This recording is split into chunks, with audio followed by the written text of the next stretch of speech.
welcome to the Bogota Board of Education regular meeting, October 15, 2019 at 7 p.m. Can you please stand for the flag salute?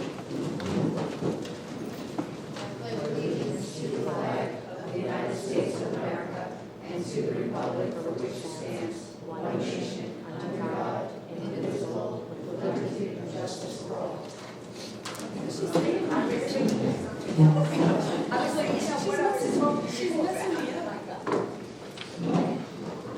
The New Jersey Open Public Meetings Law was enacted to ensure the right of the public to have advance notice of and to attend the meetings of public bodies at which any business affecting their interest is discussed or acted upon. In accordance with the provisions of this act, the Bogota Board of Education has caused notice of this meeting to be published by having the date, time, and place thereof posted in the Bogota Borough Hall, communicated by the letter to the record, filed with the clerk of the Borough of Bogota, and posted on the Bogota Board of Education website. Clerk, can you call the roll, please? Mr. Connors? Here. Mrs. Lewis? Here. Mr. Markel? Here. Mrs. Miller? Here. Mr. Moore? Yeah. Mr. Sereno? Present. Mrs. Van Brun? Present. Ms. Montgomery? Here. Mrs. Cole? Here. We have the quorum. Thank you. Also present is Mr. Kennedy, the superintendent, Nathaniel Simon, our board attorney, Mr. Epsel, our board administrator, and Elizabeth Ruiz, our assistant board secretary. At this time, can I have a motion to open up to public comments on agenda items only? Pat, seconded by Charlie. All in favor? Aye. At this time, if anybody would like to come forward, you have 5 minutes to discuss agenda items only. I see no one coming forward. Can I have a motion to close public comment? Pat, second by Charlie. All in favor? Aye. Okay, superintendent's report. Okay, first, I will be pulling item 10, 15, 19, 34. That was the policy that we had questions on. We reached out to Strauss Esme, and their suggestion was they're suggesting everyone not to put it forward yet until we get further guidance from Trey, and everyone had the same questions that we had. Also, on page 11, I believe, 10, 15, 19, 57, Frank Calero is going on a PD. It should be 1025. I think there's 3 numbers in there. The real number should be 1025, 19. Also, I did add an addendum to this agenda, and I will be reviewing our board goals, district goals tonight as well after the testing presentation. So, one last thing, tomorrow we're doing a remembrance ceremony for JoJo Burney tomorrow at Bixby School at 1 o'clock. Right now the weather does not look like it's going to cooperate, so we're going to make a decision in the morning and then reschedule what we have to. And I'm just going to present our testing.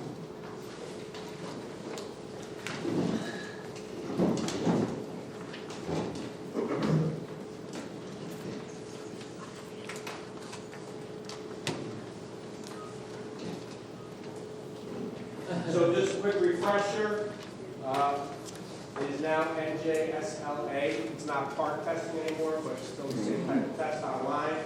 There are 5 levels. Levels 5 and 4 are passing requirements. 3 is approaching expectations. For some of the tests, that does count as graduation. And then 2 and 1, highest score you get is 850. 650 is the lowest score.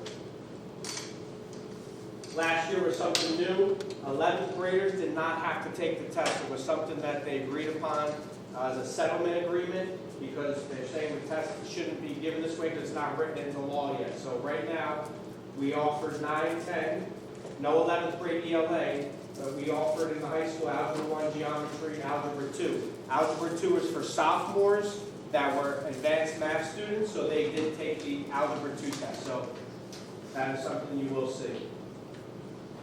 Language testing, they did change last year. It went from 3 sections in ELA and math down to 2 sections in ELA and math as well. Still between 60 and 90 minutes. All right, ELA. I can't see. I need better guys. So, our ELA scores right now, we're trending in the right direction. So what we have noticed is, if you're looking here, if you compare us to the state, so these are all level 4s and 5s. Right now, in most grades, we are better than the state average, and some of them are by a long shot. So if you look at our 10th grade, 73% of the kids passed compared to 58 in the state. All right, another big number was in 7th grade, 78 to 63. Elementary is very high. 4th grade, 79%. So what we need to understand moving forward is that we're looking at, and this is something that I talk to the teachers on the first day of school, if we can hone in on 2 or 3 kids, that's a percentage point. So what we're asking is to look at a couple of kids in your class that are close to get us into that 80%, which is really, really a nice number. But we are definitely trending in the right direction there. By level, so if you look here, this is 3rd grade compared to STEAM, Bixby, and the state. All right, 3rd grade we had a little discrepancy. STEAM did a lot better than Bixby. That's something that we're looking at and talking to the teachers. We think we identified some areas that we need to improve upon. 4th grade, very similar across the board. But as you can see, compared to the state, we're usually doing much better compared to the state. That's the state number right there compared to our state, 2 schools. So if you look at it, we're talking 75% compared to 57%.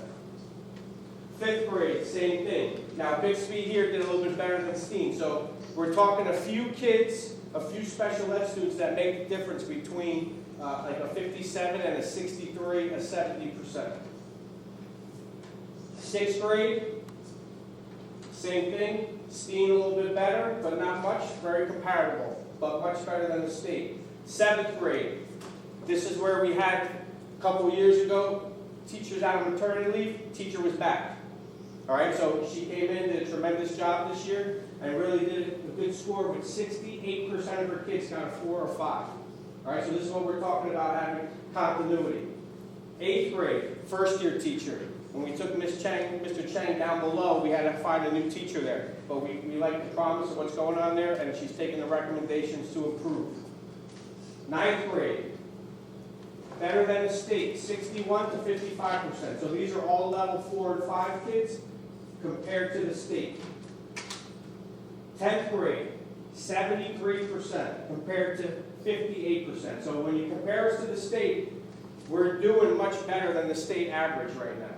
So that's something that we got to look at. But what we really need to focus on are these 3%, right? These level 3 kids. If we can bring them over here, we're talking 80, 85%, which is a very big number. All right. A big thing that we're doing this year is we're focusing on the reading. We did a bunch of workshops over the summer with the RTI, and at the end of the day, your reading level is really what predicts future success. And it went as far as predicting Algebra 1. All right, so we're buying in on that this year, and everything we're doing with our resources is to push in the RTI to help with the reading levels. Because if they can't read, or they struggle reading, how can we expect them to do the math and read the problem and figure it out? So what we're focusing on now is the Lexile levels of the students. We're doing some online testing, and what we're finding is that their Lexile level is between grade levels. So although they are doing a decent job on the test, they're still reading below grade level. And that's what our focus is now becoming, is bringing all these students up to grade level. Writing scores, right on par with the state. All right, so here's our trends in the last 4 years. If you look, we're trending in the right direction. We might have a little slippage here, right? But for the most part, we started down here in 2015, and we're up here. Across the board, we're going up. We're going up. Going up, going up. So that's what we want to keep seeing, is the growth every year. So here, if you look at the district, the average point increase. So the average score for the district level is at 766. In 2015, it's 748. So that's 18 percentage points better in the last 4 years. This is the difference between Bogota and the state. Our average, we're about 75% compared to 58%. So 12% as a district better than other districts with our math scores compared to the average state. All right, math. We're going to look here, and we're going to start seeing the trend again that we've been witnessing the last couple of years. We're getting solid scores here up into 6th grade. And then it's dropping in 7th and 8th grade. It's then needed down to 9th grade, 10th grade, and then we have the major jump this year because of the simple fact that that was only the honors kids taking Algebra 2. But Mr. Chang kept on pointing out to me is that this was compared to everybody in the state. So everyone was in the same boat as us for the most part and did not have juniors take the test. They had their best sophomores take it. From this standpoint, we felt very comfortable. So we have started making the changes here, and we're going to talk about them a little bit. Some of the things that we're going to look to do in the future is improve the curriculum, which we started doing last year in 7th and 8th grade. We did see growth there. This year, algebra and geometry are going to be using that new curriculum. So students coming up now are going to be taking the same math curriculum throughout. They've been switching the last couple of years. Now they're going to be taking all the same curriculum, and we're hoping to see improvement. All right, by grade, by schools, Steen is blue, Bixby is orange, and then the state. All right, so level 4 and 5, doing pretty good. Again, Steen, good job there at 67%, compared to the state, which is 50%. Sorry, third grade. So between the two schools, we have a little, it's not too far off, and it's just something that we're looking at between the teachers, but for the most part, we're not talking about a 30-point difference where one school is doing that much better than the other. 4th grade, up. 5th grade, by levels, a little bit better in one school than the other, but we're talking a few students here when you get to those percentage points. 6th grade, all right, 7th grade by levels, we're talking 40% to 42% with the state. We want to be better there. 8th grade, as always a disclaimer with 8th grade, we do not have any honor students taking any 8th grade test because they're all taking Algebra 1. So that's one thing, the 8th grade test. If you had 15 kids taking that test, that number's going to be a little bit better. Algebra 1 by level, same thing. This is where we're talking, this is where we're putting our, we're hoping when we met with a person in the summer, when we talked about Algebra 1 scores, he started talking about reading levels to us. And he said, well, we got to really look at the reading levels to see where you are. So we tested all 7th, 8th, and 9th graders to see where their reading levels are. We're going to talk about a few more changes that we made. Algebra 1, same story. We got to do a little bit better there. Algebra 2, obviously we have a big jump this year, but one thing that we did see is we didn't have any level 5 kids. All right, all level 4s, which is good, right, which is much better than the state, but no level 5. So where is that high score for that? All right, math trends. All right, we're going to continue to see it. In 3rd grade, going up. 4th grade, going up. 5th grade, going up. 6th grade, teetering a little bit, went up and down. A couple of kids here and there. Same thing in 7th grade. 8th grade, right, up one really good year, came back down to earth. 9th grade, a couple of decent years, went back down to earth. Geometry has been a steady climb, but the number we need better numbers in geometry. We're hoping what we're going to talk about is going to help improve that. And then honestly, Algebra 2, it's a little skewed because it was our best kids taking it, so we're not going to take too much credit for that. All right, but overall trend in the district, 12% points better between 2015 and 2019, up to 750. The difference in the state and the Bogota School District total, level 4 and 5, grades 10 through 11, we had 51% compared to 42% in the state. All right, some demographic data. We're looking here, economically disadvantaged students. These are your students that qualify for free and reduced lunch. That's a big thing that the state's always looking at. If you look here over the last 2016, 17, 18, 19, steady increase, all right, which we're happy to see.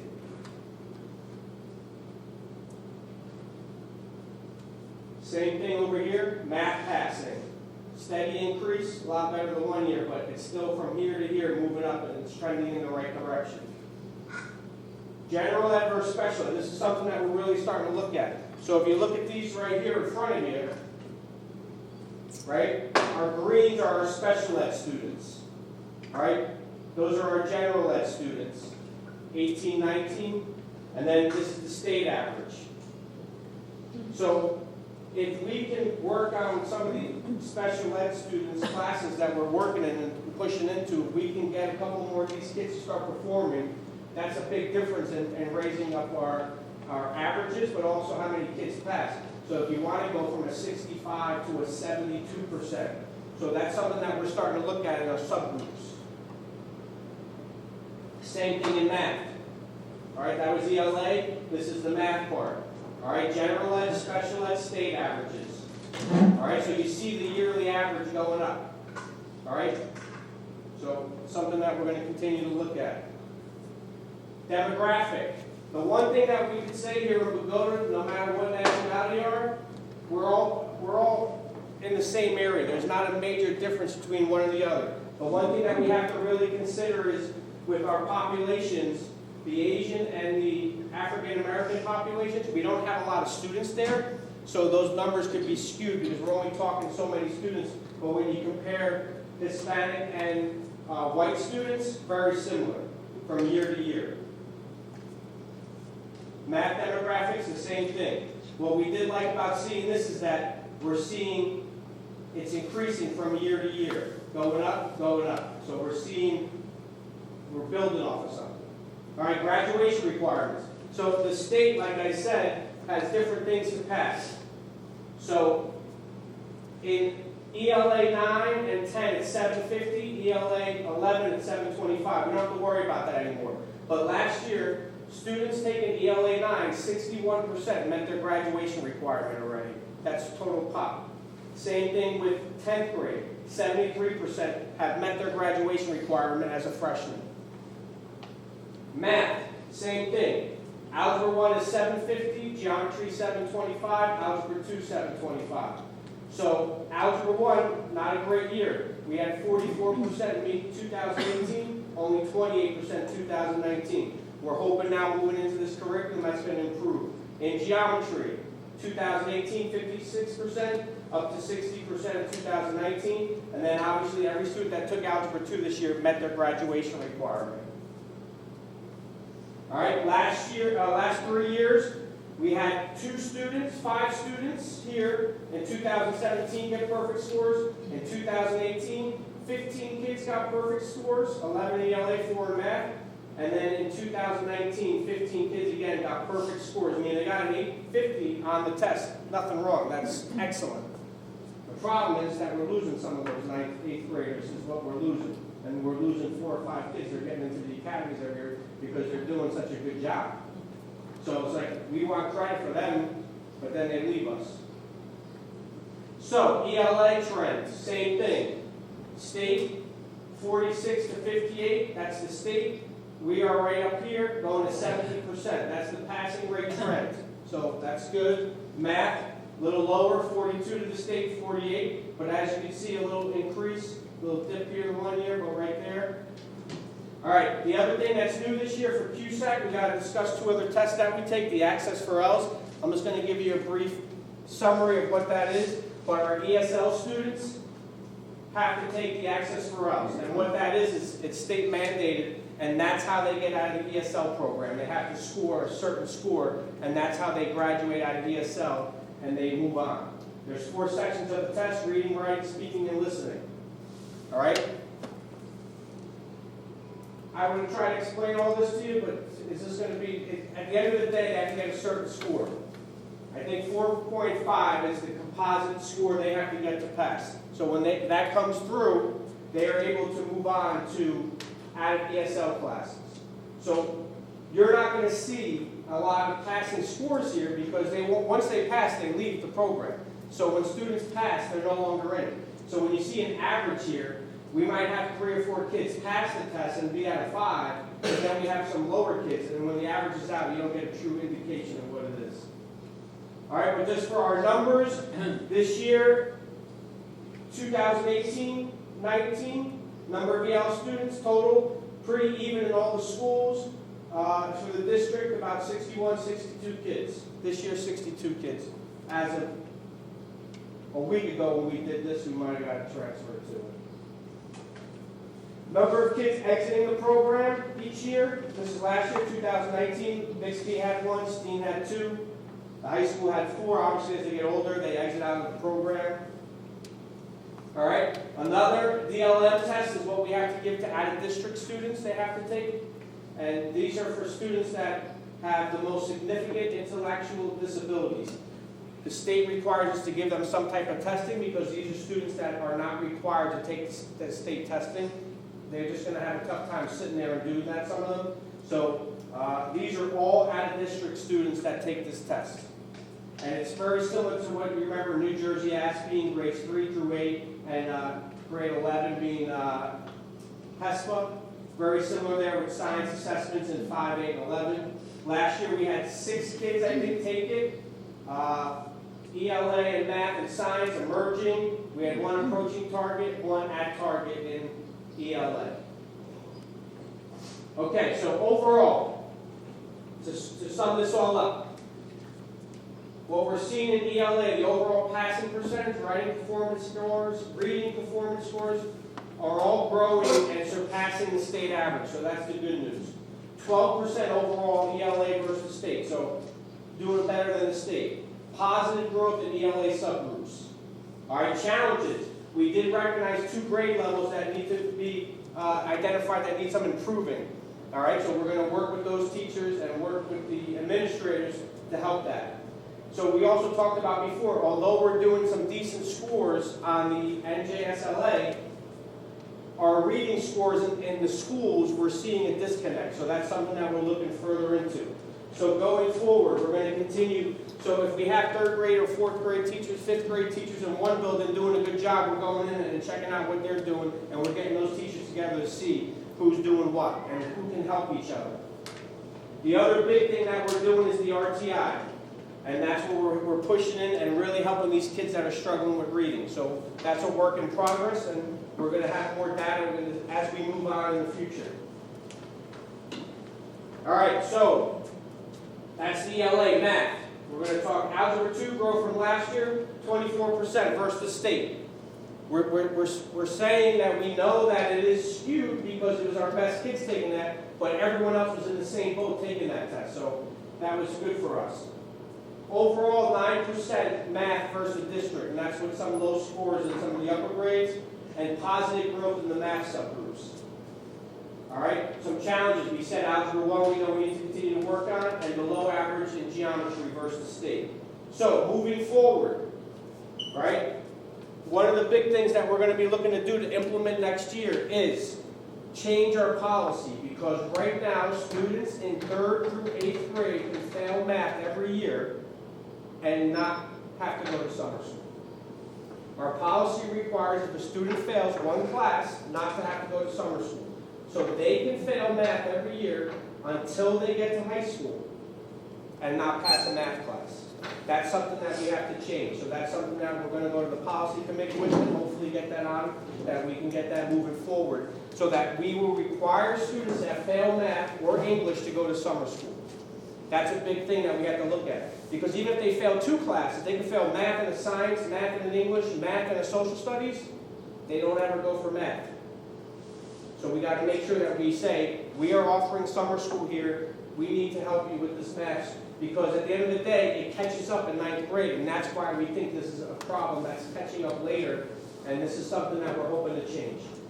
So that's the first thing. The other thing we're going to do is, we're not just going to push these 8th grade students into Algebra 1, these 9th grade students into Algebra 1 if they're not ready. So this year we identified 13 to 15 kids that we don't think are ready for Algebra 1, and we're putting them in a pre-algebra class. This was something that was suggested us too. So if they're in the pre-algebra class, they don't have to take Algebra 1. They would take Algebra 1 the next year. But what we've noticed is once we put a kid into Algebra 1 and they fail that class, they never pass another test moving forward. They go to summer school for Algebra 1. If they don't go to summer school for Algebra 1, they don't pass the test. So we identified these students this year. We're giving them more support before they go into Algebra 1. Make sure they have the background information to move into Algebra 1. Because again, these could be students that failed Math 8 and still got moved along. Another thing we started this year with the BSI in the upper grades is individual technology learning in algebra and geometry. So their BSI classes used to be a traditional teacher in there, working with them on projects and problems that they were coming up. Now, this computer program is actually tracking where they're making their mistakes and giving them more support there, and it's giving the teacher the information that the teacher can then work with the kids one-on-one more instead of a group assessment. We're also expanding on the math and visions, right, what we talked about. We went to 7th and 8th grade last year. This year we went to 9th and 10th. All right, now we're going to really see if now they have the continuity moving up with the same curriculum, we're going to get changes. And we're going to continue looking at RTI reading levels to see if we can predict future success. Any questions?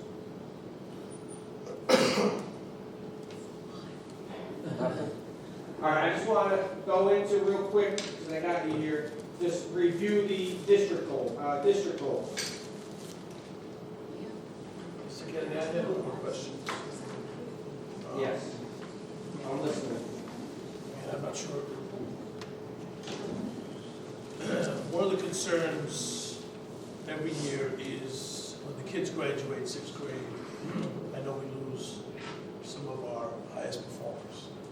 And that's obviously either go to private school, Catholic school, or whatever. I know last year I had mentioned the idea of, outreach to the parents to convince those high performers to stay in the district. But here's what I'm going to say to you. Because it's the same issue in 8th grade. 8th grade, the draw for Bergen Tech, I'm not going to, I had one child that went to the high school, 2 that got into Bergen Tech, they went there. With one of my 2 kids, I almost regret that he didn't stay here, for many reasons. But the reality is that Bergen Tech is a huge draw. Their numbers are incredible. But the reality is that there are a lot of kids that maybe would be better off staying here. And I just wanted to find out, do we have programs in place to attract the kids to stay in district? Well, we have added some, but we cannot compete with the amount of programs that they offer. Right? It's just, their funding is, their funding, if we had unlimited funding, yes, I give you every program. We're limited space. Obviously we have the videography program here that have kept some kids very much interested. We're offering an internship program. We're giving kids the opportunity to graduate with an associate's degree after they graduate high school. So we're doing the best that we can. As you're going to see, one of the district goals this year is to explore CTE programs, because I think that'll keep some kids here that we lose. So yes, for the small district that we are, I think we do offer some things. But the problem is with unlimited funding, and they have a lot of funding in a state-of-the-art building, I can't fault someone on saying, But are we doing any outreach to the parents? Because obviously the kids, I would venture to say a lot of the kids themselves would prefer to stay with their friends at the high school. It's the parent. Obviously the parents are the ones making the ultimate decisions. But I think it may be a small percentage, but it will grow over time. I think we as a district should try to do something, not just for the 8th graders that are leaving to go to other schools, but for our 6th graders, because it skews the numbers over there, because we're getting these kids to do great on the tests in elementary, and then they leave us. I would go back and look at our 6th grade numbers. We're not losing as many kids as you think there are in 6th and 7th grade now, but I would have to look at that to get true data. But we're losing between 3 to 6 kids every year to test, which they are your perfect scores most of the time. And again, I'm not going to fault anyone. You got to pick what's best for your kid and what you think is best. But we're going to continue. It's not a bad idea to reach out and say, hey, these are the things that we offer. But we don't even know if they get into a certain time, and we have a lot of kids applying. So, Do we still do the high school fair or no? We haven't done it in a couple of years, though. Because all we got for the most part were the same kids, the same parents that are here anyway. It was my PTO parents. If we got 5 to 10 different parents, it's something that we could talk about. The only other question I had was, 2 things. I'd like to, recognize that obviously a lot of our kids are native Spanish speakers, so our numbers really are incredible. When you think about it, a lot of our kids start off speaking Spanish, and they are doing incredibly well. So kudos to you for that, and the teachers, of course. The 1 and 2s, we tend to, somehow they get lost in the mix? Well, they don't get lost in the mix, but a big problem is, and we have the data to support this, is that when you get to high school and you pass and you meet your graduation requirement, what is the motivation to do well on the test? Well, I like the motivation of if they're not passing math or ELA, then we change the policy. No, I'm talking about for NJSLA. So they can pass geometry with an 80, but when it comes for sitting to the test, they already passed Algebra 1. They already met their graduation requirements. So what is their motivation besides us saying, hey, like a sport, right? We have pride in our sports, we have pride in our bands, and anything that we do here, we have pride in. Our test scores are a reflection of the school. That's one thing that we've tried to instill upon the kids. Last year, Mr. Sterling talked to all the kids. He promised every kid that passed that he'd buy him pizza. So he called me up the other day, and I said, John, you did that? And he said, yeah. I said, that's a big number. That's a lot of kids. So we got to figure out how to do that, but he wanted to do that. So Has it been discussed with the state, like that's, you know, tying our hands essentially, like that once these kids have no motivation, that they're not performing to their ability? yes. And did the state have a response, or are other school districts facing that as well? Oh, yeah, I mean, if you look compared to the state averages, when you see as the kids get older, the numbers come way down. So when you have state averages of 65% in fourth and fifth grade, and when you get to 40% as the state average for ninth grade algebra, I mean, you can see this is a trend across the board. So, you know, again, this is something we try to do to motivate our kids. We're going to get down to this, going to get down to one test very shortly, I think. It's going to be something like, it's going to be an Algebra 1 test, I think it's going to be the big test. And ELA 11. They're not going to have all these testing anymore. But PSATs, SATs, AccuPlacer, ASVAC, they can get a million different ways to get their graduation requirement by the time they're sitting there as a. In other words, we have our sophomores in geometry. They know they've got the PSAT passing score already. When they take that test, the motivation is not there sometimes. Is that our policy, or is that the state's policy? State policy, graduation requirement. Well, they had, if you remember, we used to give the HESPA test, and then the students that failed the junior year would go into a special class the senior year, and then take an alternative test to graduate.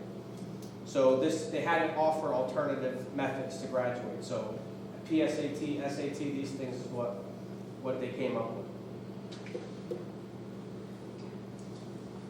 All right, just some of the district goals I wanted to discuss. We definitely want to look to creating career technical education classes. I know a couple of districts in the area reached out to superintendents. We want to go visit them and see what they're doing, what they can do. We also want to visit local. I think it's Eastwick might have something that we're going to reach out to them and talk to them about maybe partnering with someone that can help us do these different types of things, because obviously we don't really have the space right now. But we definitely need to start thinking about other things for students to do, because if you see, I think the national trend now is everyone, I think it was 10, 15 years ago, everyone has to go to college to get a college degree. So that was when everyone pushed. But now, career technical education, a lot of students have the ability to go out, graduate, get a job right away, and not have thousands of dollars of debt, and have an opportunity to work for someone right away. So we want to explore that. So some of the things we said we're going to do is visit other districts, explore partnerships. Also, I've seen a couple of things online that we might be able to do. They have programs. So we're going to look at all those, see pricing, and see what we can do to get something together moving forward. We're definitely going to continue to improve student achievement at all grade levels for all students and decrease achievement gaps where they exist. So that's some of that data we can really get into. We didn't want to put everyone, we didn't want to get too deep into who is what and where, because we're a small district and people can be pointed out. So we're just making sure that we're going to identify that. Obviously, you guys can get all that information, but we didn't want to make that something public. Continue to work with the teaching strategies, implement RTI for reading elementary levels. Also provide professional development on how to read this data that we're giving them, which we have been providing. And then use reading levels to predict future success. Third goal, This is what we talked about inside, is research and investigate different scheduling options. Obviously, the high school and the elementary have periods 1 through 8 or 1 through 9 every day. That never changes. If you are not a morning person and you take math first period, you're not going to have a good go at it. So we have to recognize that and look at different options that we have to get a little creative instead of doing this the same way first period every day. You're a late riser, you're sitting in there, you're rushing there, you're not eating breakfast. So we want to see what we can do to help kids and meet them halfway.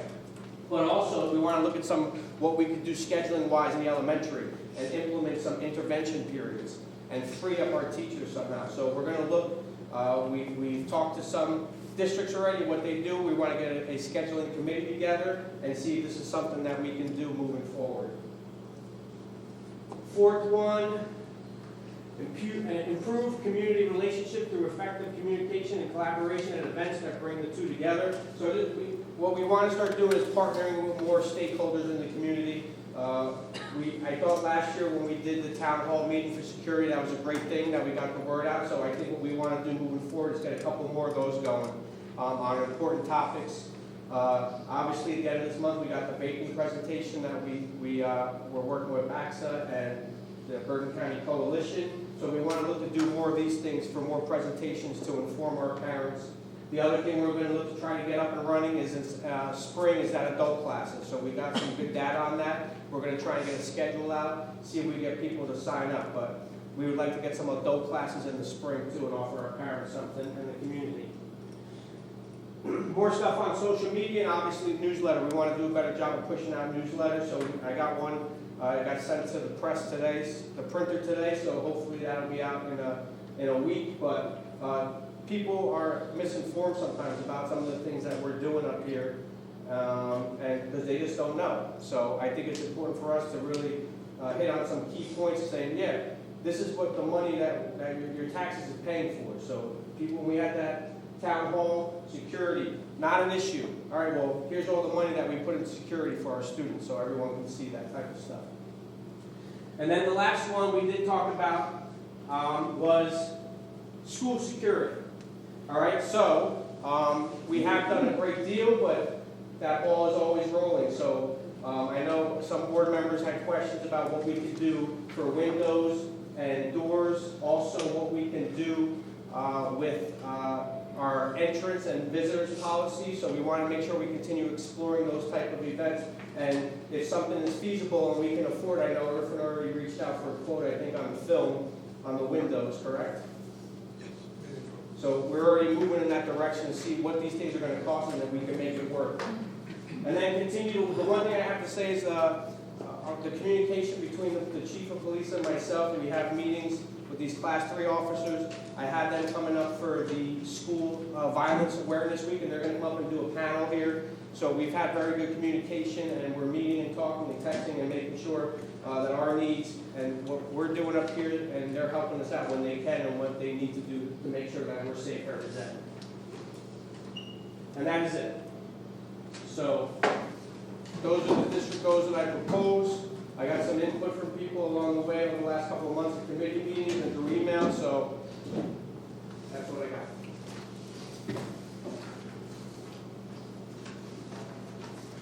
Any questions?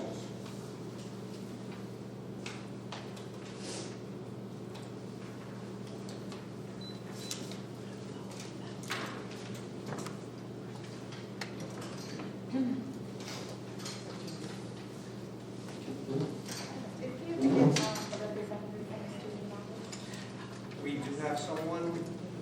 She's supposed to be here. I gotta find out. But we do have a name. Okay.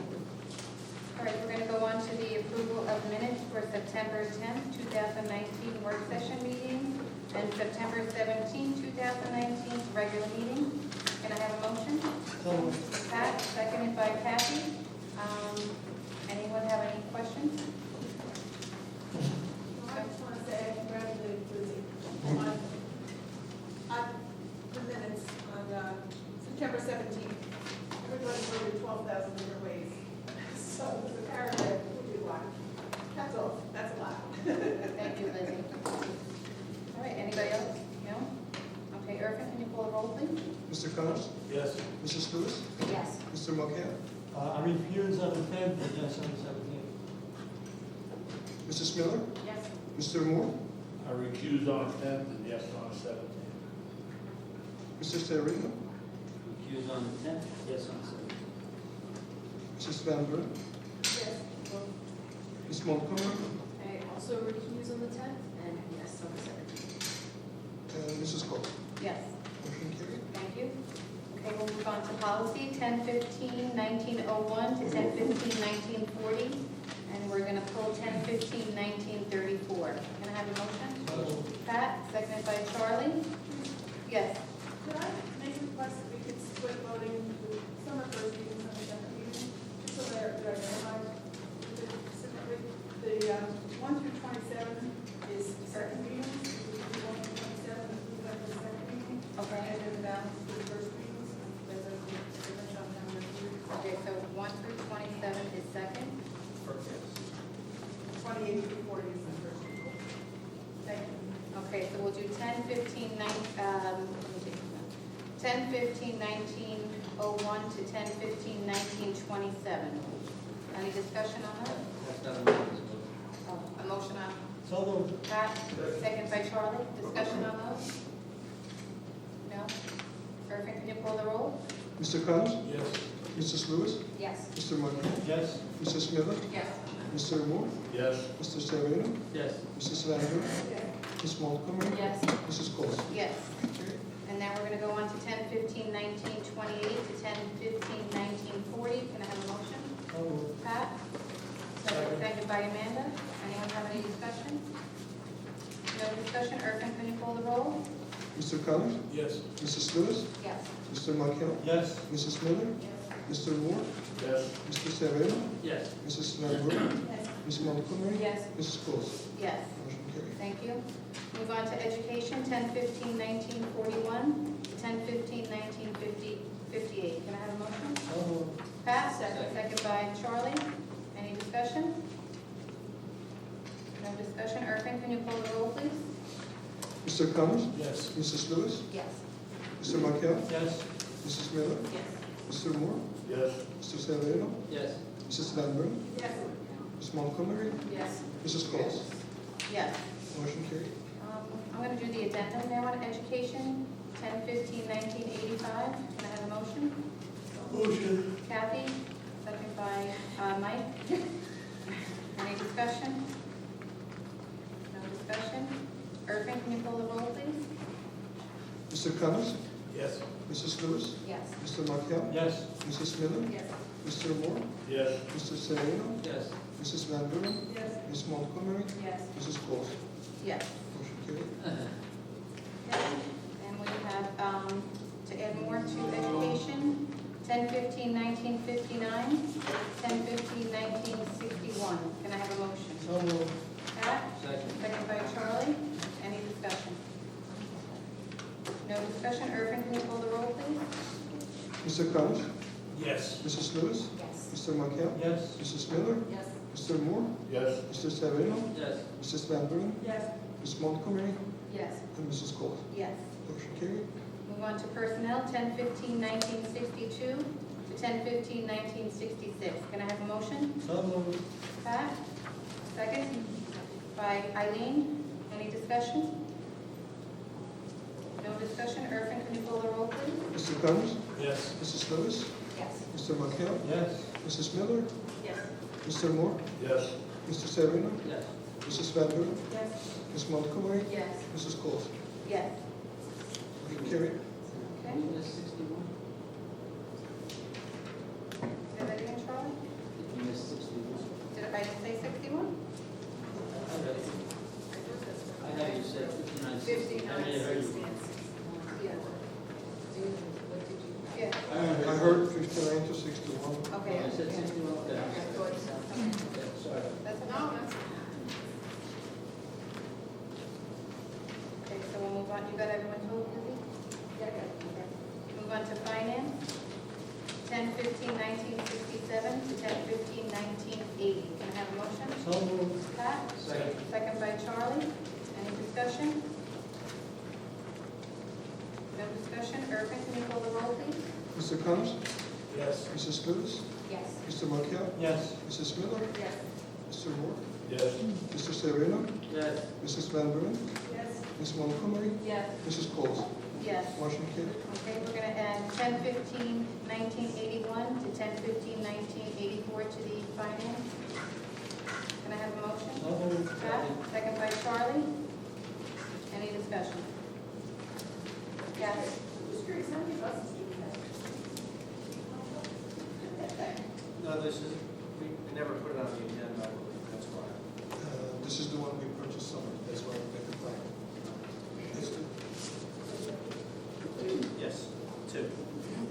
One brand new one and one that's last night. Just one question on the windows. We'll lump them all together, all those resolutions. The architect, how did the architect feel about it? That just sounds right to me. I don't know. Did they review these bids? Yes, and they definitely, it's Right. our attorney review, they go. No, I know that's something, I mean, how did he feel about it? Did he think the numbers were higher? I think what did he say, he's going to get hired? We budgeted $500,000. Okay. With the bid and the architectural fee, we're just a little below $500,000.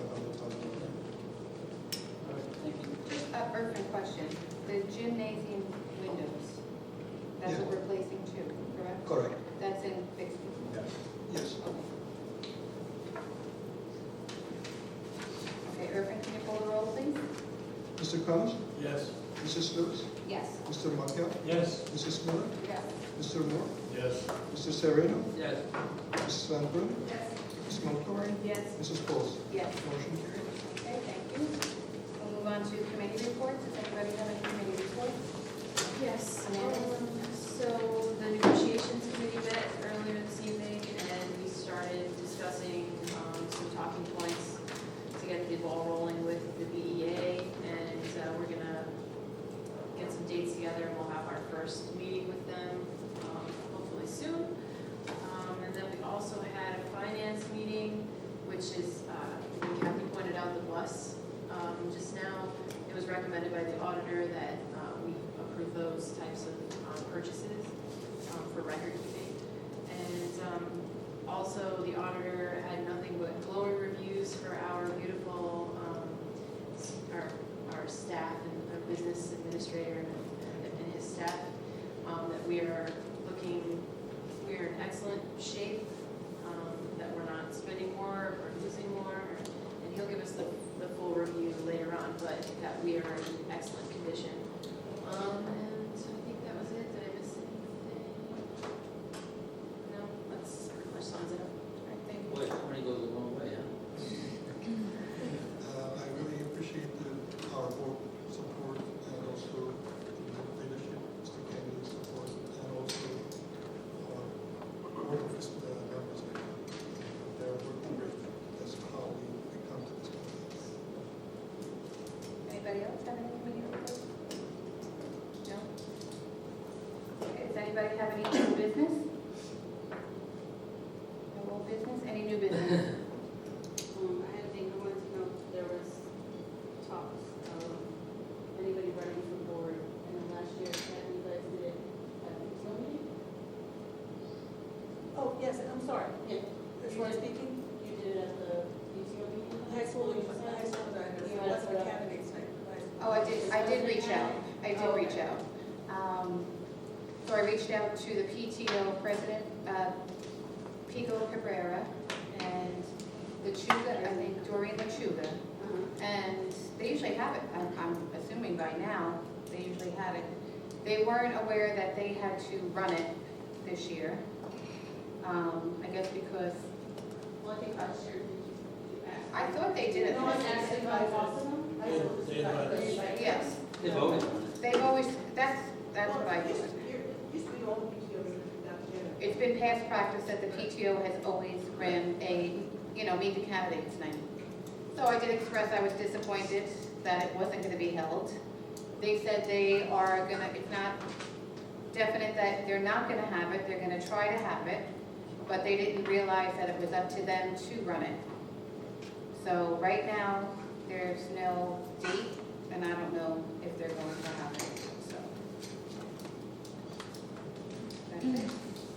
It was a good turnout at that last year. Yeah, I'm disappointed. I think it's, 6 candidates, and I think everybody should have a chance. Every year you have it. When I first came on the board, they had it. And I feel we have a lot to, When's I think it's Steve. tonight, actually. I just got her, I gotta talk to her about that. They said they already had their PTO meeting, the high school, so. they No, I can't- know. It was never, No, it wasn't at it the was PTO. never really a PTO meeting. No. It was a meet the I think candidates. last year they did it in the Well, I library. thought they did it before Yes. the meeting. Right. So they did it before PTO meeting? I think so, yes. Yeah, I think the first year I ran, they did it before PTO. But last year, I don't think it was, Last year it they did wasn't, it before PTO meeting. no, I don't think so. No, I wasn't, no. Yeah, they did have business after we left. Yes. They did? Yeah, they had the regular. Oh, then maybe I wasn't there last year. Yeah, they did have something different. No, I mean, That's why I was asking you, because I know big case is tomorrow night. I think that's way too soon. well, yeah, I mean, it's to get But I didn't people. know if Steve's was next week Steve's or. was last week. It was last week. But it was never at a PTO meeting, it was a It community was a- event that the PTO was just Right. coordinating. Right. So people usually. It's held here. Yeah. It used to be that the PTA moderator, kids would hire a PTA moderator.